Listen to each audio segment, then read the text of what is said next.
सर्वज्ञे सर्ववरदे सर्वदुष्ट भयंकरी सर्वदुःख हरे देवी महालक्ष्मी नमोस्तुते। देवी लक्ष्मीला प्रसन्न करण्यासाठी, घरात नेहमी सुख शांती नांदण्यासाठी आणि त्याचप्रमाणे सुखी संसारासाठी जे काही व्रत सांगितले गेले आहे तर ते म्हणजे श्री महालक्ष्मी व्रत। श्री महालक्ष्मी व्रत हे मार्गशीर्ष महिन्यातील दर गुरुवारी केले जाते, त्यामुळेच त्याला मार्गशीर्ष गुरुवार व्रत असे देखील म्हटले जाते। म्हणूनच आपण आजच्या व्हिडिओमध्ये मार्गशीर्ष महिन्यातील गुरुवारचे व्रत कसे करावे, संपूर्ण पूजाविधी काय आहे, पूजा मांडणी कशी करावी, त्यासाठी काय काय साहित्य लागणार आहे, तर हे संपूर्ण माहिती आपण आजच्या व्हिडिओमध्ये बघणार आहोत। तर त्यासाठी व्हिडिओ शेवटपर्यंत बघा आणि जर चॅनलला नवीन असाल तर चॅनलला सबस्क्राईब करून शेजारी दिलेल्या बेल आयकॉनलाही प्रेस करा। तर नमस्कार, मी कविता, तुमचं सर्वांचं माझ्या चॅनलमध्ये खूप खूप आणि मनापासून स्वागत आहे।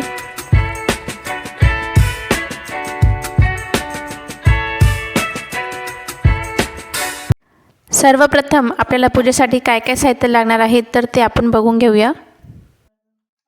पूजेसाठी आपल्याला लागणार आहे अगरबत्ती, माचीस, नंतर हळकुंड, सुपारी, बदाम, खारीक, खोबरं, नंतर एक छोटंसं पाट घेतलं आहे, कापूर घ्यायचे आहे, एक तांब्याचा तांब्या घेतला आहे, त्यामध्ये पाणी भरून घ्यायचं आहे आपल्याला, नंतर समई आणि अक्षता लागतील आपल्याला। तर तांदूळ घ्यायचे आहेत आपल्याला, नंतर दूध घ्यायचं आहे नैवेद्यासाठी, घंटा घेतलेली आहे, हळद, कुंकू, अक्षता, कुरी घ्यायची आहेत, रांगोळी घ्यायची आहेत पाटाभोवती काढण्यासाठी, नंतर गुळ, खोबरे, 5 फळं घ्यायचे आहे किंवा एखादं फळ घेतलं तरीही चालेल, लाल वस्त्र घ्यायचे आहेत, नंतर तामण घ्यायचं आहे, फुलांचे माळा, 5 विड्याची पाने किंवा आंब्याची पाने घेतली तरीही चालेल, अगरबत्ती स्टँड, नंतर निरंजन तयार करून घेतली आहे तुपाची, आणि त्यानंतर आपल्याला नारळ लागेल इथे। आणि त्याचबरोबर जर तुमच्याकडे असे मुखवटे किंवा देवीचा शृंगार वगैरे असेल तर तो घेतला तरीही चालेल, खूप छान असं आपल्याला सजवता येतं त्यामुळे, तर तुम्ही हे सुद्धा घेऊ शकतात। त्यानंतर आपण पूजेला सुरुवात करणार आहोत। तर पूजेला सुरुवात करण्याआधी आपण ज्या ठिकाणी पूजा करायची आहे तर ती जागा स्वच्छ करून त्या जागी आधी स्वस्तिक काढून घ्यायचं आहे। स्वस्तिक काढल्यानंतर त्यावर आपल्याला थोड्या हळद, कुंकू, अक्षता वाहून घ्यायची आहे। त्यावर आपल्याला पाट किंवा चौरंग ठेवायचं आहे। पाट किंवा चौरंगावर आपल्याला लाल वस्त्र अंथरून घ्यायचं आहे आणि आता आपल्याला पूजेला सुरुवात करायची आहे। तर आता इथे मी माता लक्ष्मीचा फोटो घेतलेला आहे आणि माता लक्ष्मीच्या फोटोवर फुलाने पाणी शिंपडून फोटो स्वच्छ पुसून घ्यायचा आहे आणि हळद, कुंकू आपल्याला लावून घ्यायचं आहे। त्यानंतर चौरंगावर फोटो ठेवण्यासाठी इथे मी तांदळाची रास करून घेतलेली आहे आणि त्यावर आपल्याला फोटो ठेवायचा आहे। या व्रत म्हणजे या पूजेसाठी आपल्याला श्री महालक्ष्मी महात्म्याचं जे पुस्तक असतं, जी पोथी असते, तर ती आपल्याला लागणार आहे, तर ते पुस्तक देखील अवश्य घ्यावे। त्यानंतर आता मी देवी लक्ष्मीच्या फोटोला माळ वाहून घेतलेली आहे आणि आता आपल्याला बाजूला कलश स्थापन करायचा आहे। तर त्यामुळे मी एका डिशमध्ये तांदूळ घेतलेले आहे। तुम्ही चौरंगावर खाली कापडावर देखील तुम्ही तांदूळ आणि अष्टदल कमल काढू शकतात किंवा छोटीशी गोलाकार रास देखील मांडू शकतात। आणि आता मी इथे कलश स्थापन करण्यासाठी एक तांब्याचा तांब्या घेतला आहे, तुम्ही कोणत्याही धातूचा घेऊ शकतात, आणि त्यामध्ये पाणी भरून घेतलेलं आहे आणि तांब्यावर आपल्याला लाल कुंकू आणि स्वस्तिक काढायचं आहे आणि आजूबाजूला 5 नाम ओढून घ्यायचे आहे। श्रीलक्ष्मीची कृपा आपल्याला लाभावी, तिने आपल्या घरी सतत वास करावा, आपला संसार सुखासमाधानाने चालावा, म्हणून हे श्रीलक्ष्मी देवीचे व्रत केले जाते आणि हे व्रत केल्याने उत्तम फळ मिळते। या व्रताची सुरुवात मार्गशीर्ष महिन्यातील पहिल्या गुरुवारी करून शेवटच्या गुरुवारी उद्यापन करावे असे सांगितले आहे। यंदा 5 गुरुवार आलेले आहे, तर यावर्षी आपल्याला 5 गुरुवार करायचे आहे आणि शेवटच्या गुरुवारी उद्यापन करायचे आहे। जर मार्गशीर्ष महिन्यात आपल्याला हे व्रत करणे जमले नाही तर कोणत्याही महिन्यातील पहिल्या गुरुवारपासून ते सुरू करावे आणि शेवटच्या गुरुवारी त्याची सांगता करावी। काही जण 1 महिन्याप्रमाणे सतत 1 वर्ष देखील हे व्रत करत असतात, तर आपण आपल्या इच्छेनुसार मार्गशीर्ष महिन्यात करावे किंवा वर्षभर देखील करू शकतात। तर आता बघा, इथे मी कलशामध्ये 1 रुपयाची नाणी, सुपारी, नंतर फूल टाकलेलं आहे, हळद, कुंकू, अक्षता देखील आपल्याला पाण्यामध्ये टाकायचे आहे आणि नंतर मी आता इथे 5 विड्याची पाने ठेवून घेतलेली आहे कलशामध्ये। तुम्ही कलशाला छान पद्धतीने देखील सजवू शकतात.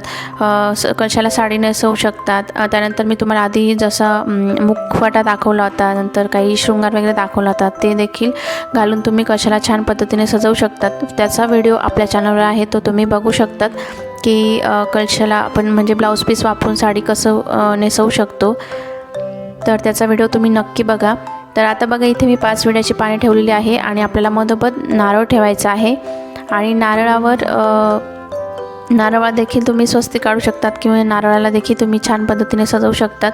तर आता मी ते हळद कुंकुने असं थोडंफार सजवण्याचा प्रयत्न करते. म्हणजे जसं आपण मळवट भरतो त्याप्रमाणे हळद कुंकू लावून मी इथे थोडं नारळाला सजवून घेते. आणि तो नारळ आपल्याला मध्यभागी कलशाच्या ठेवून घ्यायचा आहे. आणि नारळाची शेंडी ही वरच्या बाजूला आली पाहिजे, अशा पद्धतीने आपल्याला नारळ ठेवायचा आहे आणि कलश पूर्णपणे तयार करून घ्यायचा आहे.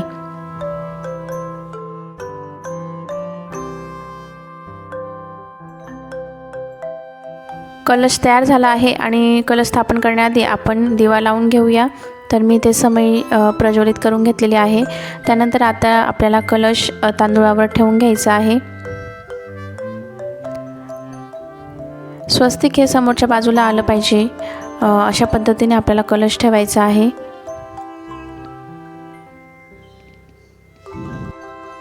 त्यानंतर आपण गणपती बाप्पांची स्थापना करणार आहोत. तर त्यासाठी मी इथे छोटंसं पाट मांडून घेतलेलं आहे.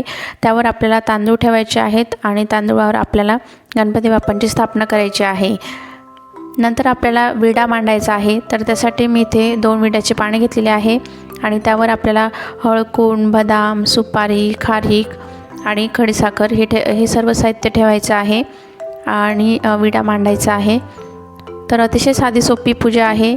आपल्याला ही सर्व अशा प्रकारे पूजा मांडायची आहे. आणि या दिवशी आपल्याला म्हणजे या पूजा मांडणीमध्ये आपल्याला श्री महालक्ष्मी महात्म्याचं जे पोथी असते, जे पुस्तक असतं, त्याला खूप महत्त्व आहे. तर त्यामुळे आपण या पूजा मांडणीमध्ये ते पुस्तक ठेवायचं आहे. सर्वप्रथम गणपती बाप्पाची पूजा करून घेऊया. वक्रतुंड महाकाय सूर्यकोटी समप्रभ निर्विघ्नं कुर्मे देव सर्वकार्येषु सर्वदा. गणपती बाप्पाला हळद कुंकू अक्षता फुलं वाहून पूजा करून घ्यायची आहे. गणपती बाप्पासमोर गुळ खोबऱ्याचा नैवेद्य दाखवायचा आहे. नैवेद्यम समर्पयामी. त्यानंतर आपण कलशाची पूजा करून घेणार आहोत. हळद कुंकू अक्षता फुलं वाहून आणि कलशाला आपण चुनरी देखील वाहून घेणार आहोत. नंतर आपल्याला माता लक्ष्मीची आणि पूजेमध्ये मांडलेल्या पोथीची हे सर्वांची आपल्याला पूजा करून घ्यायची आहे. महालक्ष्मीचे जे लोक व्रत करतात, म्हणजे जे व्रत करतात, तर व्रत करणाऱ्याने गुरुवारी सकाळी लवकर उठावे, स्नान करावे आणि निर्मळ अंतःकरणाने पूजाविधी करावा. या दिवशी आपल्याला दिवसभर उपवास करायचा असतो आणि उपवासामध्ये फक्त फळे खावीत, दूध प्यावे आणि हे सर्व म्हणजे फळे आणि दूध ग्रहण करून दिवसभर उपवास करायचा असतो.